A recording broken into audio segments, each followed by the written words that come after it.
अस्सलाम वालेकुम दोस्तों, पाकिस्तान बमुकाबला बांग्लादेश के दरमियान 3 T20 मैच खेले जाएंगे और पहला T20 मैच का टाइम टेबल तब्दील हो चुका है। तो अब पाकिस्तान और बांग्लादेश के दरमियान पहला T20 मैच कब और कितने बजे खेला जाएगा और दोस्तों इस मैच को मोबाइल पर लाइव कैसे देखें, तो वीडियो के अंदर आपको मुकम्मल तफसील आप लोगों को मिलेगी। तो आप लोगों ने लाजमी इस वीडियो को एंड तक देखना है। तो दोस्तों उससे पहले अगर आपने अभी तक इस वीडियो को लाइक नहीं किया तो वीडियो को लाइक करें, उसके बाद चैनल को सब्सक्राइब करें और बेल आइकन जरूर इनेबल करें ताकि आप लोगों को मजीद क्रिकेट की वीडियो मिलती रहेगी। तो दोस्तों पाकिस्तान बमुकाबला बांग्लादेश के दरमियान 3 T20 मैच खेले जाएंगे। पहला T20 मैच जो कि 19 नवंबर को खेला जाएगा। तो पहले ये मैच 3 बजे खेला जाना था, 3 बजे ये मैच शुरू होना था, मगर इसका टाइम तब्दील हो चुका है।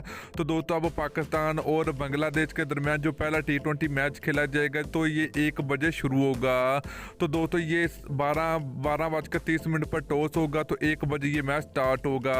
तो दोस्तों अगर हम मैच की बात करें, लाइव स्ट्रीमिंग की बात करें, तो ये मैच आप पीटीवी स्पोर्ट और टैन स्पोर्ट पर देख सकते हैं। तो दोस्तों कौन सी टीम पहला T20 मैच जीतेगी तो आप लोगों ने नीचे कमेंट सेक्शन में कमेंट करके जरूर बताना है।